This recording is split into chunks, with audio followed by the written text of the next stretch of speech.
মা লবণ দিয়ে দিব কি? হ্যাঁ না মানে হচ্ছে দিব লবণ। তারা লবণ দেওয়া দাও তো আমাকে, লবণ হয়েছে না? আমাকে দাও না লবণ। কেমন করে দিবা? হাতে দাও, দেখতে এটাও তো কি এতটাই দাও।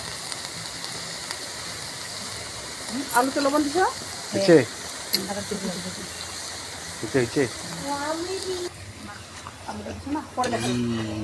দাদা মশলা করে দিতে নেই, ওখানে আর দিবা না। আমি দিলাম ভালো করছি, আর দিলাম কিরম হচ্ছে? বাঁধাকপি, বাঁধাকপি আলু দিয়ে